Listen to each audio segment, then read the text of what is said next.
dalam mazhab-mazhab fikih loh teman-teman. Selain ilmu fikih ada juga ilmu ushul fikih loh teman-teman yang menjadi dasar dalam menetapkan hukum Islam. Sepertinya keduanya terdengar serupa ya teman-teman, padahal keduanya memiliki perbedaan yang mendasar. Apa itu perbedaannya? Perbedaan antara ilmu fikih dan ushul fikih yaitu jika ilmu fikih membahas hukum yang telah ditetapkan teman-teman, sedangkan jika ushul fikih membahas metodologi dalam menggali hukum tersebut teman-teman. Nah, selain ini aku akan menjelaskan ke kalian sedikit tentang sejarah perkembangan ilmu fikih teman-teman. Periode pertama yaitu periode pertumbuhan. Periode pertumbuhan ini berlangsung pada masa Rasulullah SAW. Pada masa ini hukum Islam ditetapkan langsung melalui wahyu Allah Subhanahu Wa Taala loh teman-teman, yang disampaikan kepada Rasulullah SAW melalui Al-Quran dan hadis. Di Mekah 3 tahun pertama kenabian, ajaran Islam lebih berfokus kepada tauhid karena saat itu Nabi berdakwah kepada masyarakat yang masih banyak menyembah berhala. Pada periode ini hukum yang berkaitan dengan sosial dan muamalah masih sangat sedikit teman-teman.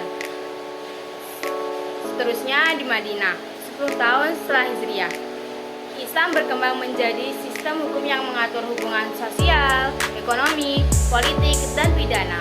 Pada masa ini banyak ayat Al-Quran yang membahas hukum seperti pernikahan, transaksi dagang, dan hukum pidana mulai diturunkan teman-teman. Rasulullah SAW sendiri menjadi sumber hukum utama yang menetapkan keputusan langsung berdasarkan wahyu yang diterimanya. Yang kedua yaitu periode sahabat. Periode ini berlangsung pada tahun 11 Hijriah sehingga 101 Hijriah teman-teman. Setelah wafatnya Nabi Muhammad SAW, tugas memberikan fatwa dan menetapkan hukum Islam dilanjutkan oleh para sahabat besar Rasulullah SAW, yaitu seperti Abu Bakar, Umar bin Khattab, Utsman bin Affan, dan Ali bin Abi Thalib. Pada periode ini tantangan baru muncul karena wilayah Islam semakin luas hingga ke Persia, Romawi, dan Afrika Utara. Banyak persoalan hukum baru yang belum pernah terjadi pada masa Rasulullah SAW.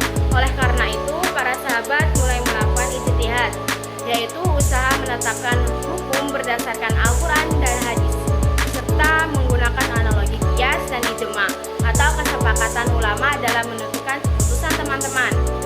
Yang ketiga yaitu periode tabi'in, tabi'ut tabi'in. Pada periode ini terjadi pada abad kedua Hijriah. Pada masa ini muncullah mazhab-mazhab fikih yang disusun oleh para ulama besar. Beberapa di antaranya adalah mazhab Hanafi yang didirikan oleh Imam Abu Hanafi yang berpusat di Irak. Yang kedua, mazhab Maliki yang didirikan oleh Imam Malik bin Anas yang berpusat di Madinah. Yang ketiga yaitu mazhab Syafi'i yang didirikan oleh Imam Syafi'i yang berpusat di Mesir. Yang keempat yaitu mazhab Hambali yang didirikan oleh Imam bin Hambal yang berpusat di Baghdad teman-teman. Pada periode ini ilmu fikih mulai dikodifikasikan dalam bentuk kitab-kitab. Hukum Islam menjadi rujukan bagi umat Islam saat ini teman-teman. Yang keempat yaitu periode kesempurnaan. Periode ini berlaku pada abad ketiga Hijriah hingga sekarang loh teman-teman. Pada periode ini hukum Islam semakin berkembang dengan adanya pembukuan hadis untuk menjadi keaslian sumber hukum Islam. Hadis-hadis Nabi Muhammad SAW mulai dikumpulkan dan diklasifikasikan oleh para ulama seperti Imam Bukhari dan Imam Muslim. Selanjutnya yaitu pengembangan ilmu ushul fikih. Imam Asy-Syafi'i menulis kitab Ar-Risalah yang menjadi dasar perkembangan ilmu ushul fikih. Selanjutnya yaitu perkembangan mazhab fikih. Selain 4 mazhab utama, ada juga mazhab yang kini sudah tidak memiliki banyak pengikut, seperti mazhab Zahiri.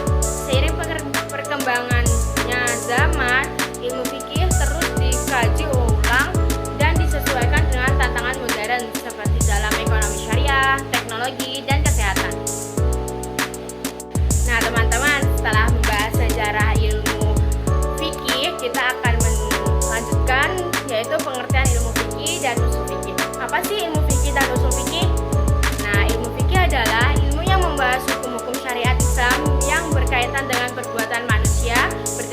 dalil dari Al-Quran dan Hadis. Sedangkan usul fikih adalah ilmu yang membahas kaidah, metode, dan prinsip dalam menggali hukum Islam dari sumber-sumbernya. Dalam sederhana, ilmu fikih menjelaskan apa hukum sesuatu perbuatan, sedangkan usul fikih menjelaskan bagaimana cara menetapkan hukum tersebut, teman-teman. Selain itu, ilmu fikih dan usul fikih itu memiliki perbedaan, teman-teman. Dari aspek definisi tadi sudah saya jelaskan. Terus yang kedua dari aspek fokus pembahasan. Jika ilmu fikih itu membahas tentang hukum yang sudah ditetapkan, contohnya hukum, sholat, zakat, dan jual beli. Sedangkan kalau usul fikih, cara menetapkan hukum tersebut berdasarkan dalil seperti Al-Quran, hadis, ijma, dan qiyas. Dari aspek sifat pun keduanya berbeda, teman-teman. Ilmu fikih memiliki aspek sifat yang praktis, sedangkan usul fikih memiliki aspek sifat yang teoretis dan metodologis, teman-teman. Contohnya dari ilmu fikih yaitu wajibnya kita sholat 5 waktu, rukun nikah, hukum waris. Sedangkan usul fikih metode istinbat atau pengambilan hukum, kaidah-kaidah qiyas, kaidah maslahah dan musalah. Jadi teman-teman, kesimpulan dari yang saya jelaskan tadi yaitu ilmu fikih dan usul fikih adalah dua disiplin yang sangat penting untuk Islam. Ilmu fikih membahas penerapan hukum Islam dan kehidupan sehari-hari, sedangkan usul fikih berfungsi sebagai metodologi dalam penerapan hukum Islam. Dengan memahami kedua ini, umat Islam dapat menjalankan ajaran Islam yang lebih baik dan relevan dengan perkembangan zaman, tetap berpegang pada syariat, tetapi juga adaptif terhadap perubahan sosial dan teknologi, teman-teman. Semoga pemahaman ini dapat memperkaya wawasan kita tentang Islam dan menjadi bekal dalam menjalani kehidupan sesuai dengan syariat ya, teman-teman. Terima kasih teman-teman sudah menonton video saya, semoga bermanfaat. Wassalamualaikum warahmatullahi wabarakatuh.